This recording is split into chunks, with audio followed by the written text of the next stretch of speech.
Hello everyone. So we are now on our 5th mindfulness lesson. So we're going to start as we always do, which is taking that moment to listen to the sound of the bell and noticing 3 breaths on our own. So again, however that's comfortable for you, if it's sitting up straight and tall in that alert, that upright but not uptight posture, whatever it is for you to feel comfortable yet alert in your body, get into that position. Again, you can close your eyes or keep them open, whatever works for you. So we're just going to take a moment, get into whatever that posture is for you, and I'm going to ring the bell and we can take 3 breaths together.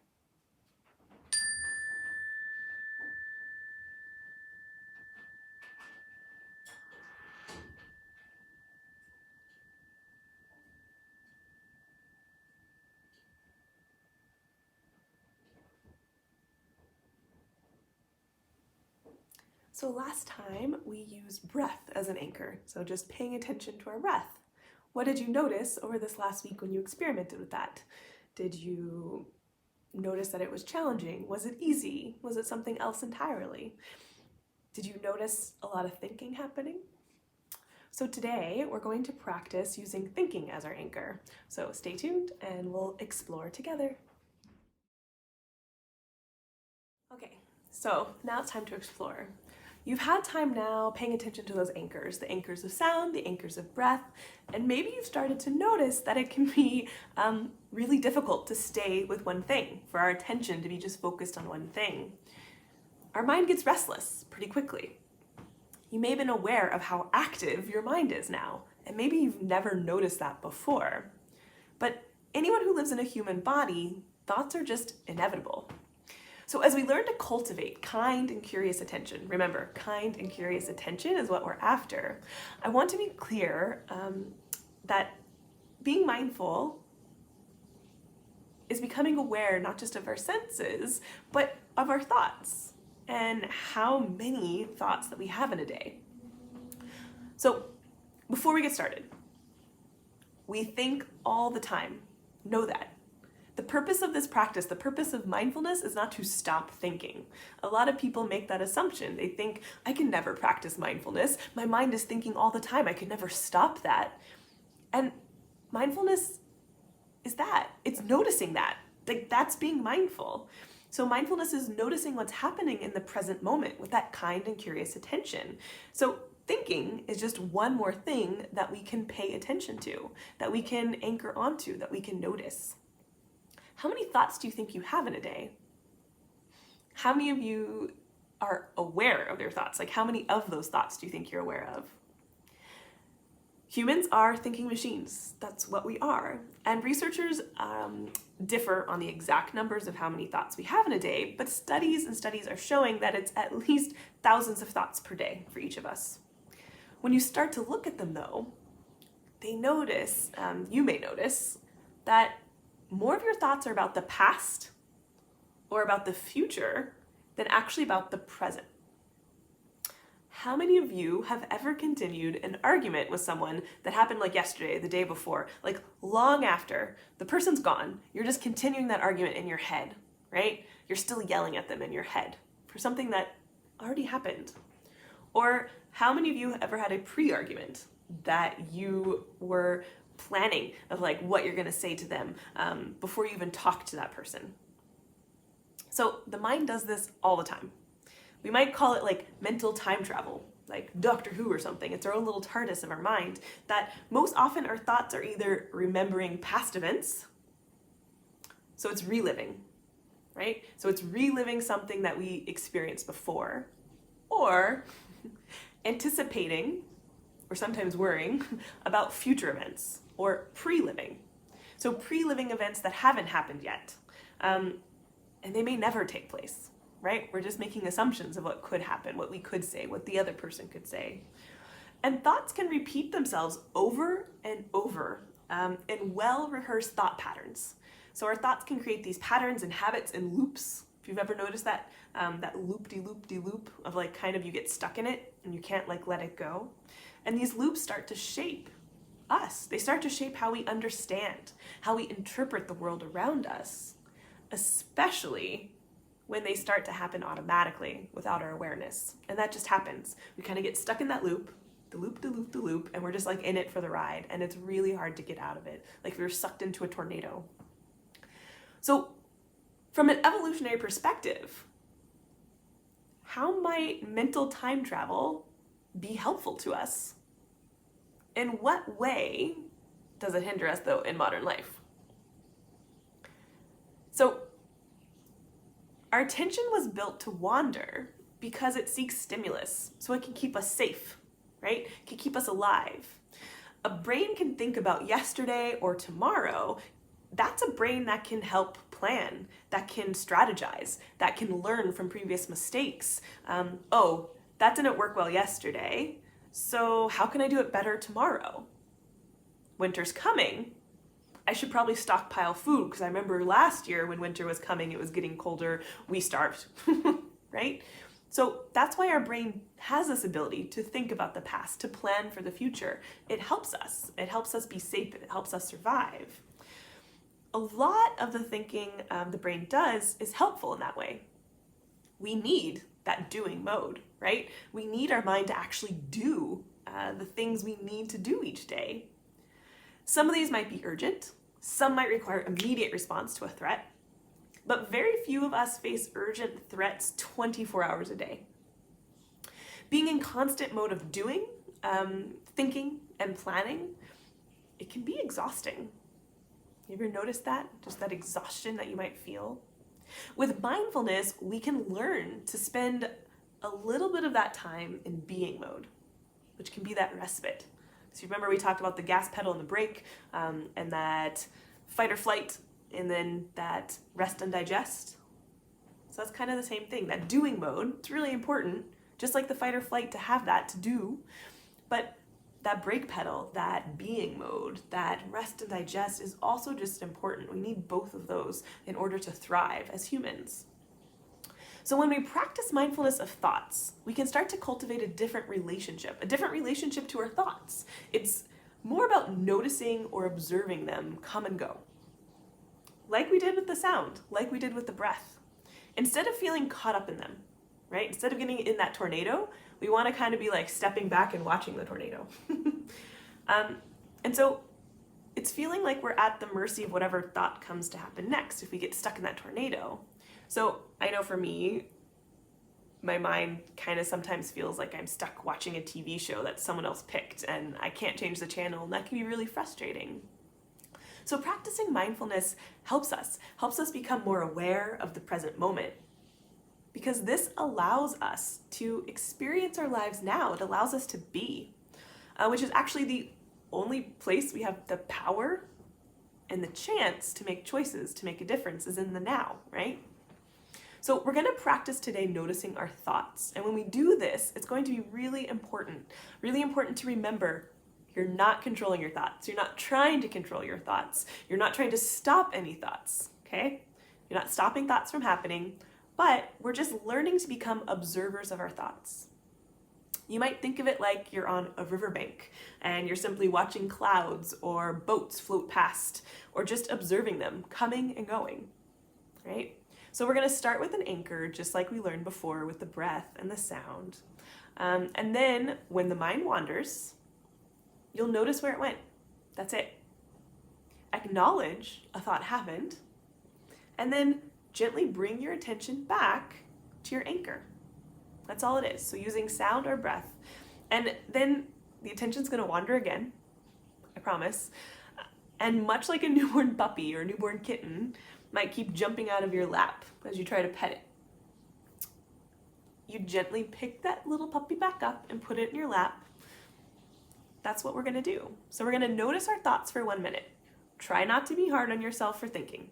It doesn't mean you're bad at mindfulness. There's no bad at mindfulness. Remember, anyone who's alive has lots of thoughts. So, good job. You're alive. That's important. It doesn't mean and this is completely natural, right? We don't need to get upset at ourselves. Please do not get upset at yourselves for thinking, just as you wouldn't get upset at a puppy or a kitten for exploring. And you're not going to get upset for a cloud or moving across the sky.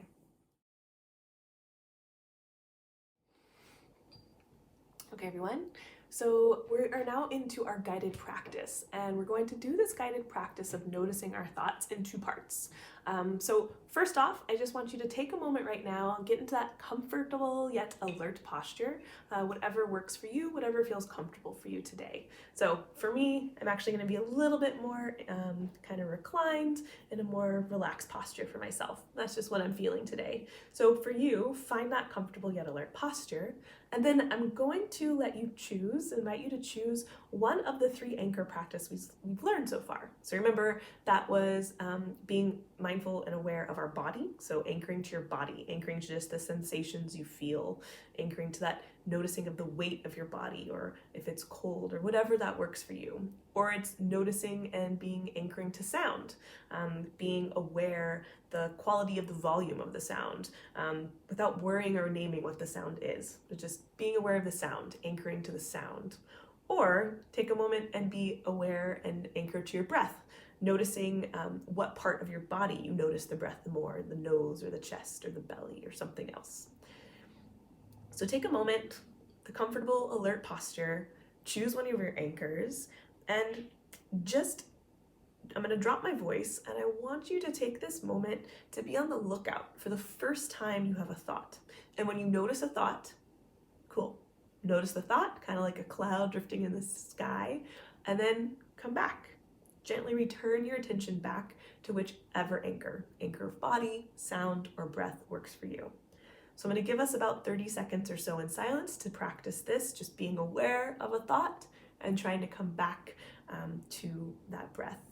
And then I'm going to ring the bell to finish.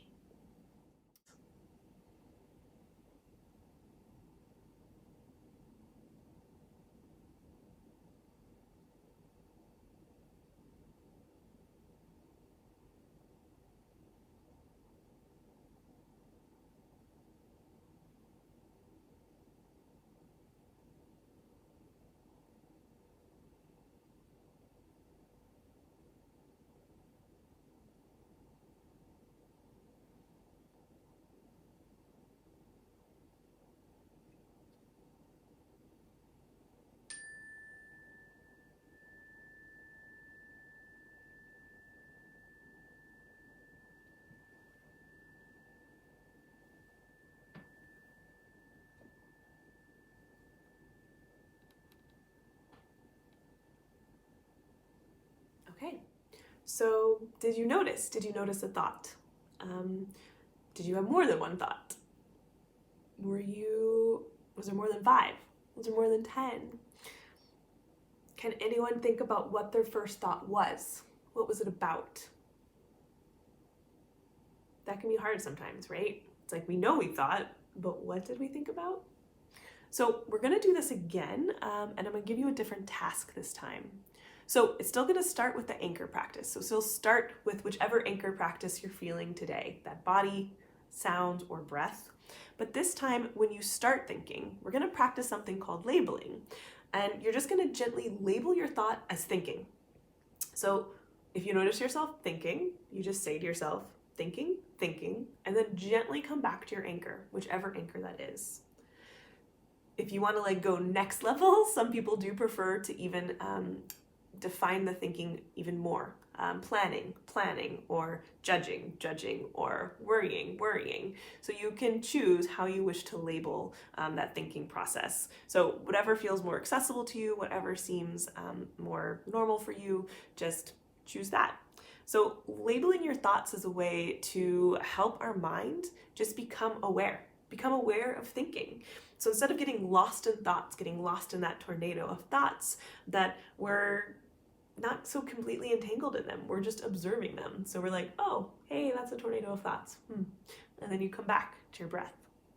So we're going to begin again, that comfortable yet alert posture. If you don't want to close your eyes, just place your gaze downward. Take a few moments to just check in how you're feeling right now and see if you can bring your attention to the anchor. And I'm going to drop out the sound of my voice for just about 30 seconds again, or a minute, and label your thoughts. See if you can label them and just let them pass you by. See as they come and go, if you can catch them, label them, and return to your anchor. So again, I'll ring the bell when the practice is finished.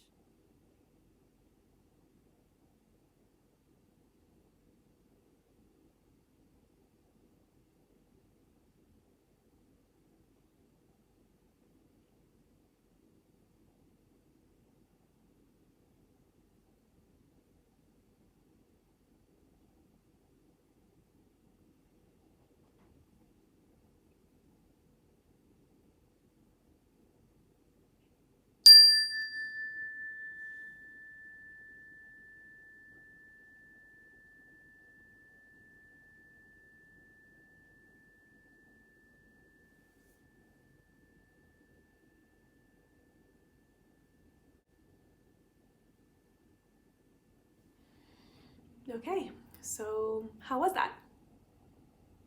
Raise your hand if you were able to pay attention to your anchor.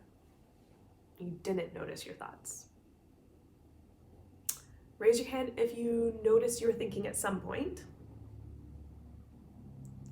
Raise your hand if you were able to note thinking. Raise your hand if you used a different label. Raise your hand if you noticed a thought and then came back to your anchor. So the noticing the thought and coming back to the anchor, that's the moment of mindfulness, right? When you realize your attention has wandered, that's beautiful. Like that's what we're here for, that kind and curious attention. So if you noticed your mind wandering, did it wander to the past? Did it wander to the future? Were you just thinking about something right now? And did you notice any thoughts that felt familiar? Were you going into habits or patterns of thought that you kind of notice maybe you've been here before and you think about that a lot? So thinking is just as natural for us as breathing. As humans, we can't avoid it. It's going to happen. But what we can do is learn how to work with our thoughts. Noticing when we're in the past, when we're in the present, and when we're in the future. Some people judge themselves when they notice the thinking. It's not what we're here for. Remember, it's that kind and curious attention. When you notice thinking, that's amazing. That's a great sign. It means even though you're distracted, you've regained that mindful attention. Mindfulness means paying attention, right? Paying attention. So when you're able to notice thoughts, pay attention to your thoughts, that means you're paying attention, right? So we all have lots of mental habits. We have shortcuts our brains take every day, certain associations, certain assumptions, judgments, decisions, and it happens outside our conscious view. This is just called bias, and it's how every one of us, every human on earth, it's how our brains work. Biases make thinking much faster. That biases help us be, it's easier for the brain, but biases can also be inaccurate or downright wrong. So we're going to talk more about bias as we go, but for now, just know that when we start to see our mental habits and our patterns, it can help us. It can help us to make sure that we're acting on the best and most accurate information, rather than just acting on autopilot that so many of us often do. So whatever the first thought that comes through our head is, just know that you're there and you're paying attention to it. So our wrap up and our tool for the week, the experiment, is the next few days, just try to notice your thoughts. That's simply it. Notice if you become more aware of when you're thinking versus when you're just on autopilot. Notice your thoughts. It might be a new experience for you. So take it easy on yourself as you start to become aware of how much and how often you're thinking and what kinds of thoughts you're having. But my hope is that as you develop this capacity to notice your thoughts, you start to have freedom. You start to have choice about how you choose to engage with those thoughts. So we're going to close again, just getting into that comfortable yet alert position and listening to the sound of the bell as we notice 3 breaths together. Again, eyes closed or open, softly focused downward, whatever's comfortable for you.